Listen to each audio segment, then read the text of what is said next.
Welcome back बच्चों आज हम अपना बीएससी फर्स्ट ईयर का एटॉमिक स्ट्रक्चर चैप्टर स्टार्ट करेंगे। एटॉमिक स्ट्रक्चर नाम से हमें पता चलता है कि इसके अंदर हमें एटम की स्ट्रक्चर कैसी होती है वो पता चलेगा। तो हमारे सिलेबस में सबसे पहले आता है जो टॉपिक आता है वो आता है डी ब्रोगली हाइपोथेसिस। लेकिन डी ब्रोगली हाइपोथेसिस को समझने से पहले एक्चुअली दो मॉडल दिए गए थे एटम के स्ट्रक्चर के लिए। एक तो था प्लैनेटरी मॉडल जिसको रदरफोर्ड मॉडल भी बोल देते हैं, और जब वो फेल हो गया तो हमारे पास आया था बोर मॉडल। बोर मॉडल भी फेल हो गया, उसी के बाद हमारे पास आया था डी ब्रोगली हाइपोथेसिस। तो इन दोनों को समझना जरूरी है ताकि हमें पता चले इनकी लिमिटेशन क्या थी। ये हमारे पेपर में तो नहीं आएगा, लेकिन एटॉमिक एटम की स्ट्रक्चर को समझने के लिए इन दोनों को समझना जरूरी है। तो let's start our lecture. Atomic structure. तो हमारे पास सबसे पहले आता था प्लैनेटरी मॉडल। ये इसको हमने बोल दिया रदरफोर्ड मॉडल। रदरफोर्ड मॉडल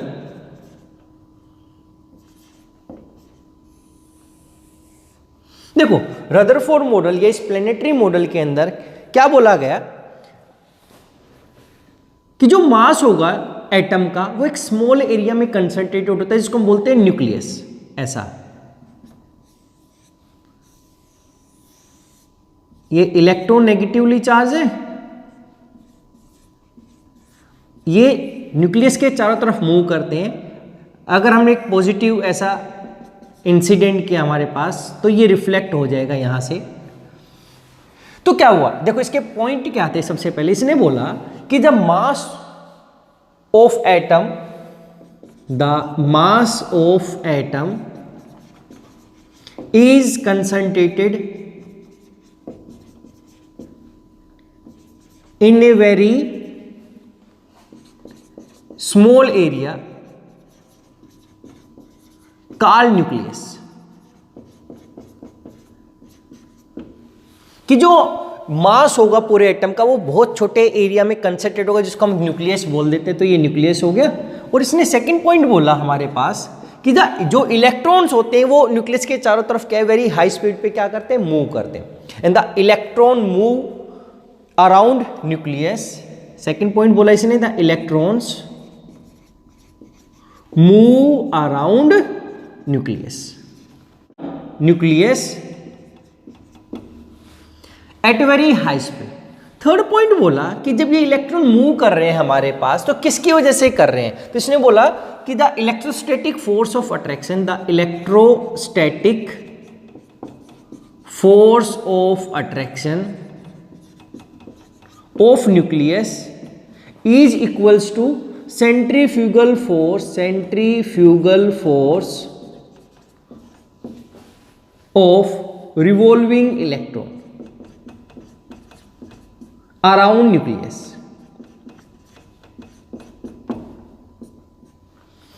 कि बोला कि ये ऐसे क्यों है, इलेक्ट्रॉन फॉल क्यों नहीं होते। इसने बोला कि जो न्यूक्लियस अट्रैक्ट कर रहा है अपनी तरफ इलेक्ट्रॉन्स को, क्योंकि इलेक्ट्रॉन नेगेटिव चार्ज है, तो उनको बैलेंस किया हुआ किसने, सेंट्रीफ्यूगल फोर्स। क्योंकि हमें पता है कि जब भी कोई एक चीज रिवॉल्व करेगी अराउंड सेंटर तो उसके अंदर एक सेंट्रीफ्यूगल फोर्स लगता है जिसको आउटवर्ड डायरेक्शन में क्या करेगा, फोर्स करता है या उसको मूव करवाता है। तो ये इसकी वजह से बैलेंस है। लेकिन ये फेल हो गया क्यों, क्योंकि क्लासिकल थ्योरी हमारे पास बोलती है, क्लासिकल थ्योरी ने बोला अगर मेरे पास कोई चार्ज पार्टिकल है, अगर चार्ज पार्टिकल जैसे इलेक्ट्रॉन, अगर वो क्या करेगा, उसकी वेलोसिटी में चेंज आए या उसकी डायरेक्शन में चेंज आए तो वो एनर्जी को एमिट करने द फॉर्म ऑफ रेडिएशन। यानी कि कोई भी एक चार्ज पार्टिकल जब मूव करेगा तो वो एनर्जी एमिट करेगा या लॉस्ट करेगा। तो यहाँ पे इलेक्ट्रॉन एक चार्ज पार्टिकल है, क्योंकि नेगेटिव चार्ज और ये मूव कर रहा है तो इसकी डायरेक्शन चेंज हो रही है। तो अब इसकी वजह से इसकी एनर्जी लॉस्ट होगी। इसकी एनर्जी लॉस्ट होगी तो इसका मतलब इसकी काइनेटिक एनर्जी कम हो जाएगी। अगर काइनेटिक एनर्जी कम होगी तो इसका जो सेंट्रीफ्यूगल फोर्स है वो कम होने लगेगा। तो देखो ये तो कांस्टेंट था, इलेक्ट्रोस्टैटिक फोर्स ऑफ अट्रैक्शन जो न्यूक्लियस अपनी पावर से अटैक कर रहा था वो तो सेम है, लेकिन टाइम के साथ साथ उसकी जो सेंट्रीफ्यूगल फोर्स है वो कम हो रहा है। तो फाइनली क्या हो जाएगा, ये न्यूक्लियस की जो फोर्स ऑफ अट्रैक्शन है ज्यादा, और उसकी वजह से धीरे धीरे इलेक्ट्रॉन किस में फॉल हो जाएगा, न्यूक्लियस में फॉल आ जाएगा। और मेरा जो एटम है वो खत्म हो जाएगा। तो ऐसा, इसकी वजह से ये थ्योरी क्या हो गई, फेल हो गई कि भाई ऐसा हो नहीं सकता, अगर ये मूव करेगा तो फाइनली एटम क्या हो जाएगा, कोलैप्स हो जाएगा। देखो, according to classical theory, when a charged particle undergo a change in velocity or direction, then it will lose energy,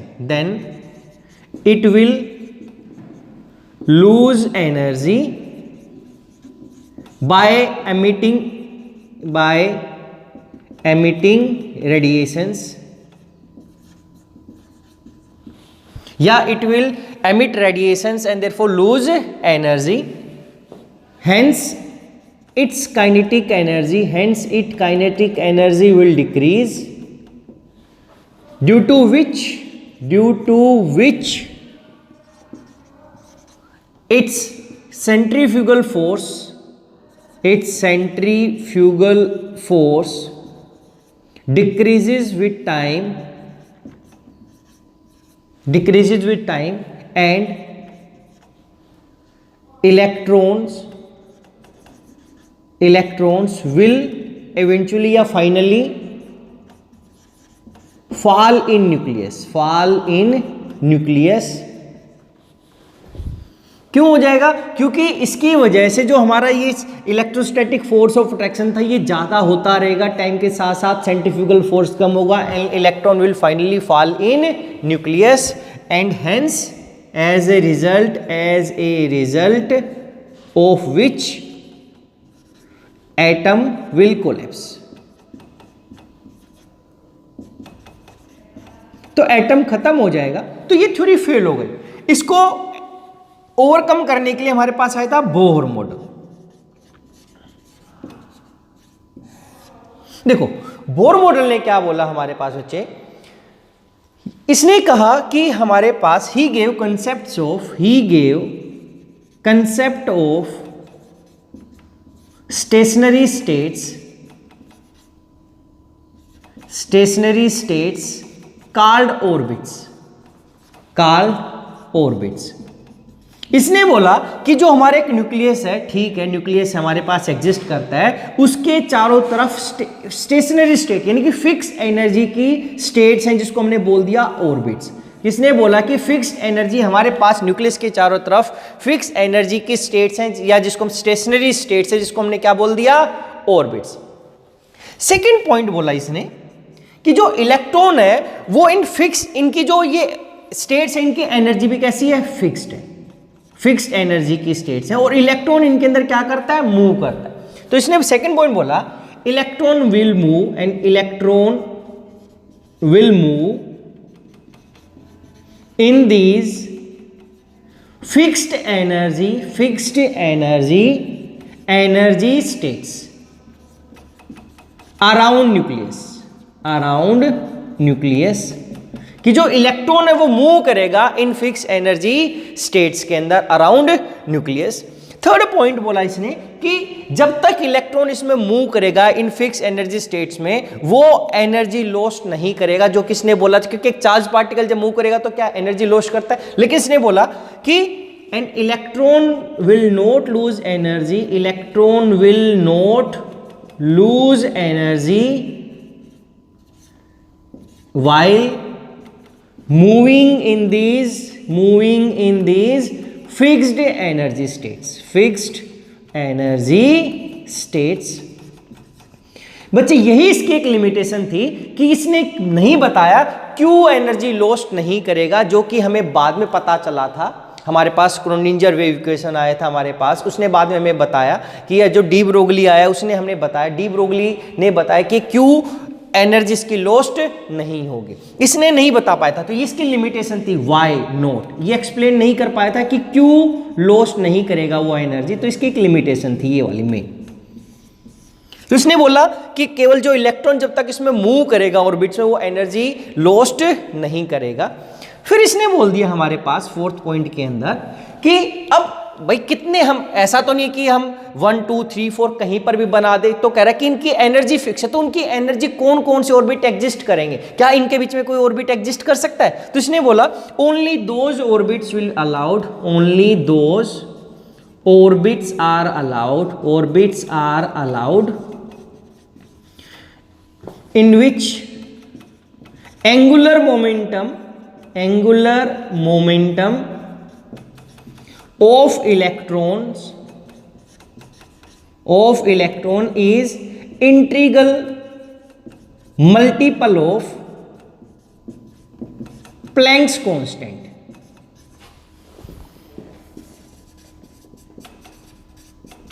क्या बोला? L is equals to n h cross, या एच क्रॉस की जब हम वैल्यू पुट अप कर देते हैं तो equal to n h upon 2 pi, this is Planck's constant, h is Planck's constant, और एल हमें पता है एंगुलर मोमेंटम क्या होता है, एम वी आर। तो अगर हमने लिखा m v r is equals to n h upon 2 pi, तो r is equals to n h 2 pi m we.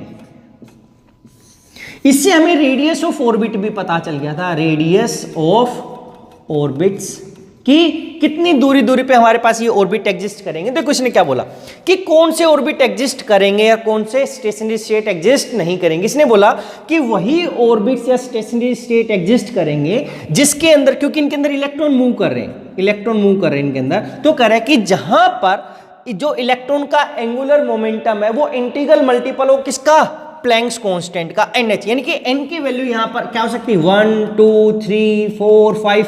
अगर इस ऑर्बिट के अंदर अगर हमने बात किया 1 किया, तो यहां पे जो एक इलेक्ट्रॉन है इस ऑर्बिट के लिए, जो इलेक्ट्रॉन का एंगुलर मोमेंटम वो कितना होगा, h अपॉन 2 पाई, क्योंकि n की वैल्यू 1 है।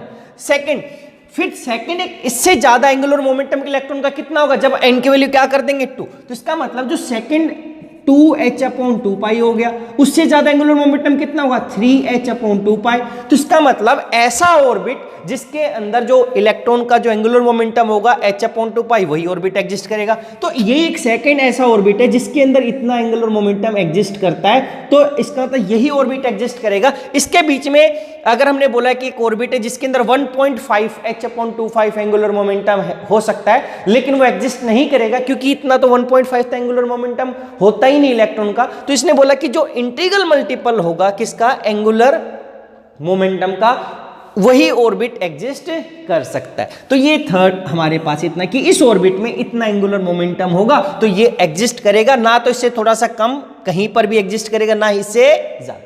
तो जो ऊपर वाला इससे नेक्स्ट जो ऑर्बिट आएगा उसके अंदर जो एंगुलर मोमेंटम होगा वो 4h upon 2 pi.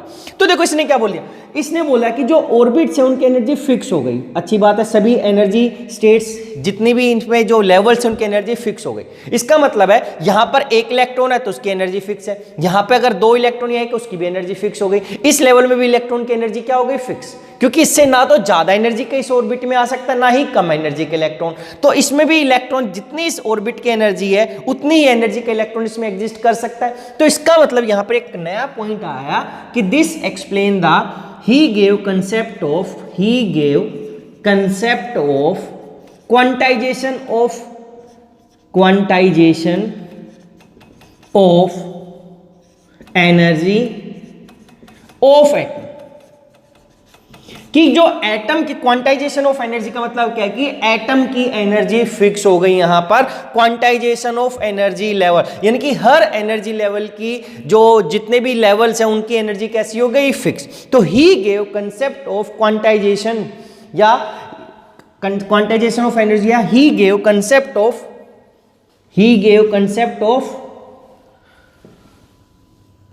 Quantization, he said, या लिख सकते हैं ही said energy of atom is quantized, कि जो एटम की एनर्जी है वो कैसी है, क्वांटाइज का मतलब होता है फिक्स होता है, क्योंकि इन सबकी एनर्जी फिक्स होगी तो ओवरऑल एटम की एनर्जी भी क्या हो जाएगी, फिक्स।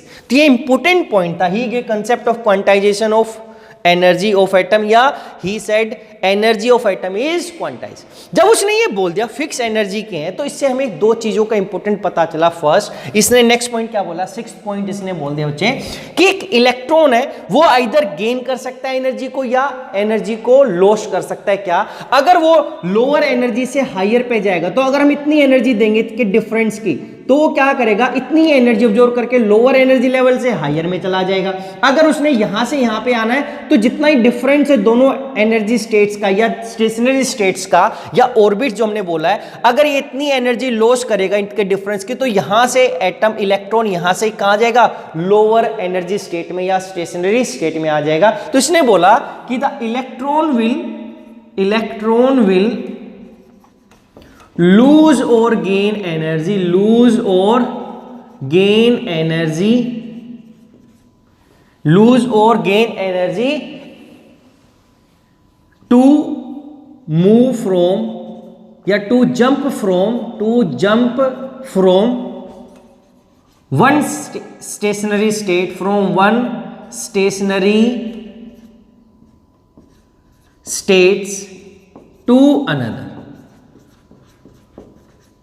कि अगर वो लोअर से हायर पे जाएगा तो एनर्जी को क्या करेगा, वो एनर्जी को एब्जॉर्ब करता है, जितना उनका डिफरेंस होता है एनर्जी को एब्जॉर्ब करेगा। अगर वो ऊपर से नीचे आएगा हायर एनर्जी, तो एनर्जी को क्या करेगा, लॉस्ट करेगा।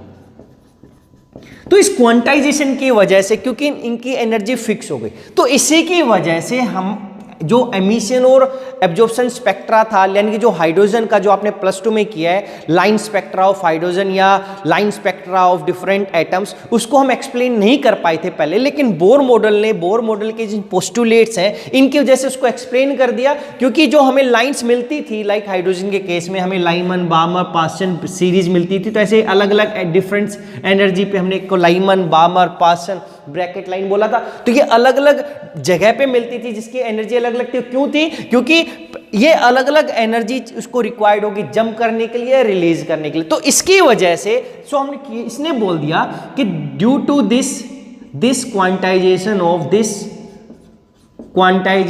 Of energy explains the emission and absorption spectra of atoms। कि इस क्वांटाइजेशंस की जो एनर्जी हमने बोला कि एटम की एनर्जी फिक्स हो गई, क्योंकि उसके जो डिफरेंट स्टेशनरी स्टेट्स है उसकी एनर्जी फिक्स है, इसकी वजह से हम एमिशन और एब्जॉर्प्शन स्पेक्ट्रा ऑफ एटम को एक्सप्लेन कर पाए थे। लेकिन इसकी एक ही लिमिटेशन थी बच्चे, ये इसकी लिमिटेशंस थी। इसने नहीं बताया था कि why electron will not energy while moving in these stationary states और ऑर्बिट्स। ये किसकी एक लिमिटेशन थी, only single limitation, why not it will lose energy, why not या वाई नॉट नहीं, why it will not lose energy. इसके बाद हमारे पास एक साइंटिस्ट था जिसको हमने बोला प्लैंक्स।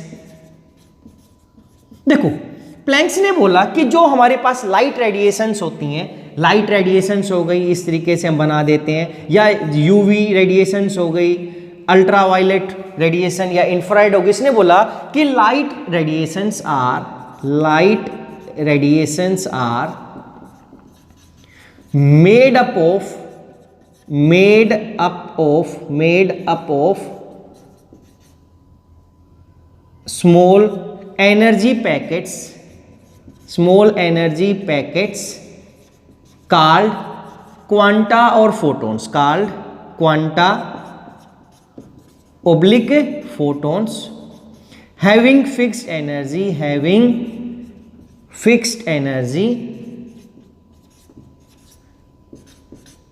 h में या n h में, इस तरीके से n h में। तो n की वैल्यू 1 हो सकती है, 2, 3, 4, ये इंटीग्रल मल्टीपल हो गई। इसने बोला कि जो लाइट रेडिएशंस होती हैं वो स्मॉल एनर्जी पैकेट से बनी होती है, जिसको हम क्वांटा या फोटोन कर देते हैं। और जो एनर्जी ऑफ क्वांटा या फोटोन E इक्वल्स टू हम लिखते हैं यहां पर E equals to h mu, ऐसा इक्वल्स टू h म्यू। और म्यू का यहां पे फ्रीक्वेंसी ऑफ रेडिएशंस। देखो ये लाइट के लिए बोला इसने, तो अगर हम यहां पे देखें तो हमें पता है mu is equals to v by lambda. ये क्या है? Velocity of radiation, velocity of radiations. देखो तो अगर फ्रीक्वेंसी देखो और जो एनर्जी होगी रेडिएशंस की वो किस पे डिपेंड करेगी? एच प्लैंक्स कांस्टेंट है, म्यू क्या है? फ्रीक्वेंसी, यानी कि फ्रीक्वेंसी ऑफ रेडिएशंस के ऊपर ही हमारी एनर्जी डिपेंड करती है, क्योंकि एच तो क्या हो गया? Planks.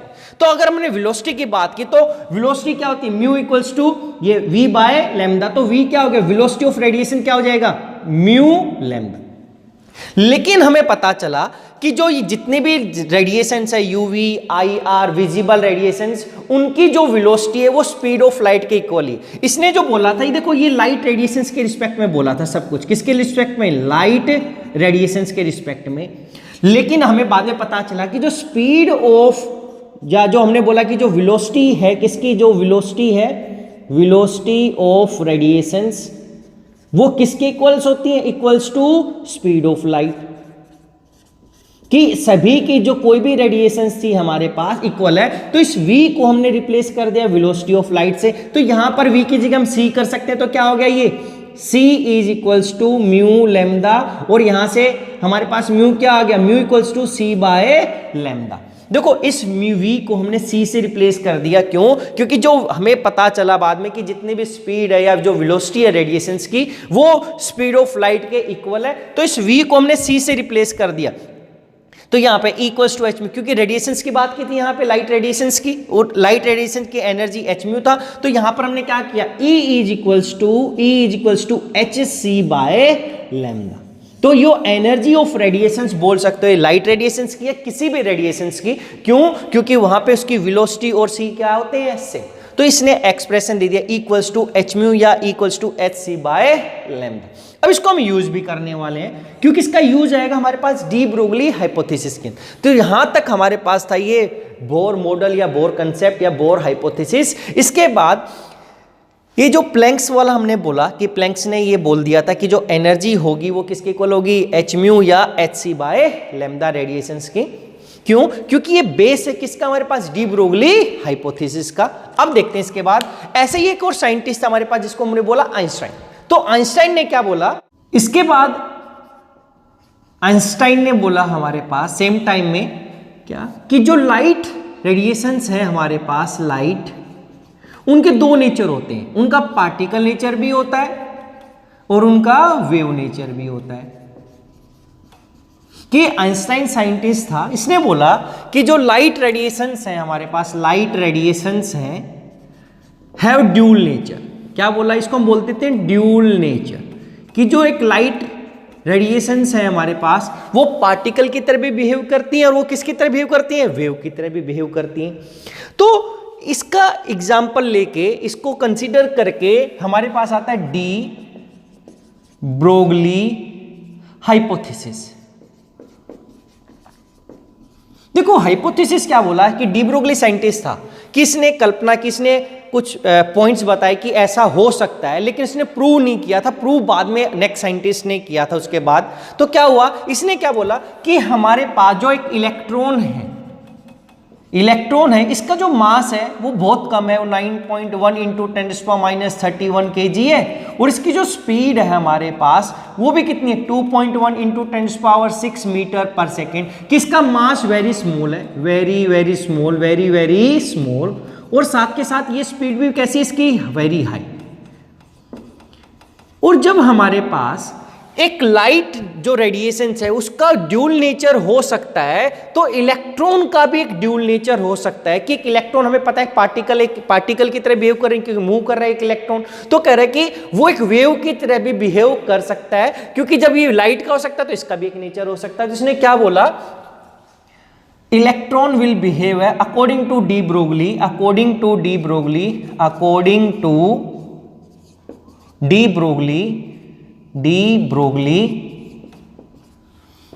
an electron will have an electron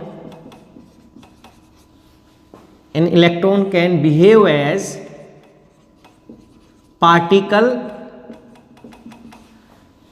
as particle as well as wave, that is it has dual nature, that is it has dual nature.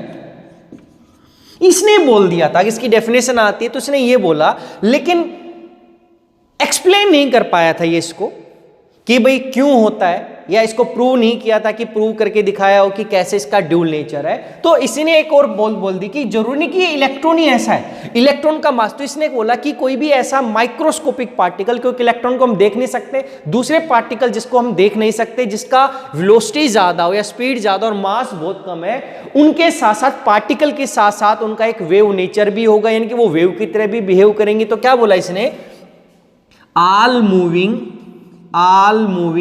Microscopic particle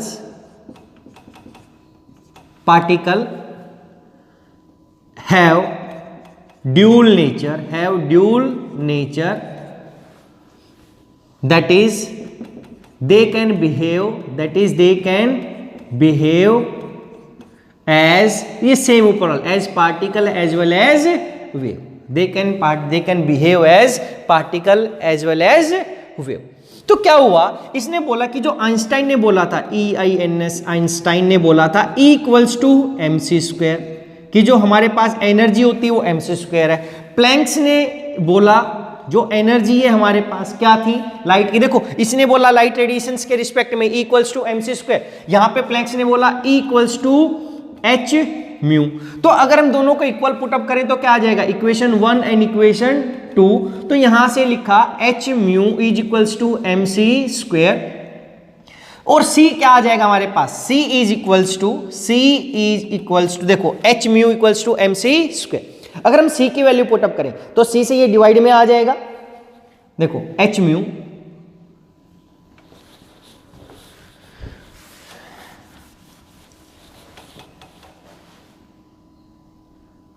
question है equation 2, h mu is equals to mc², और mu की अगर हम value put up कर दें क्या आएगा, hc by lambda equals to mc², c से c कैंसिल, तो यहां से c किसके इक्वल आ जाएगा, c is equals to h upon lambda m,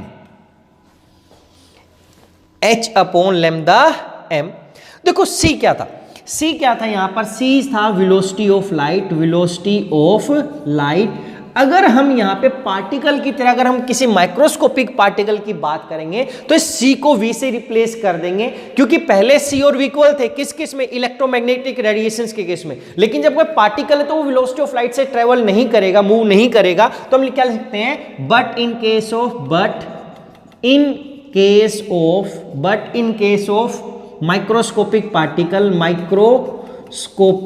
particle C is replaced by V, तो यहां से क्या आएगा, देखो V is equals to h upon lambda m, तो लैम्डा क्या हो जाएगा, lambda equals to h upon mv। तो यहां से इसने एक एक्सप्रेशन दे दिया कि अगर एक वेव नेचर है उसका, तो उसको जो वेवलेंथ होगी, क्योंकि अगर वो पार्टिकल है और वो वेव की तरह बिहेव कर रहा है, तो हमें पता है किसी भी एक वेव का क्या होता है, वेवलेंथ होती है। वेव की क्या होती है, एक वेवलेंथ होगी हमारे पास। इस तरीके से स्टार्ट करेंगे तो इस तरीके से हमने बना दी, तो उसकी क्या होगी, कंप्लीट यहां से यहां तक क्या होगी, वेवलेंथ। फिर यहां से यहां तक एक वेव कंप्लीट हो गई, यहां से यहां तक इस तरीके से, तो ये वेवलेंथ होगी लैम्डा, ये उसका लैम्डा हो गया। कंप्लीट क्रस्ट एंड ट्रफ को करते तो ये क्या हो जाती है, वेवलेंथ। तो कह रहा है कि एंड ही गेव एक्सप्रेशन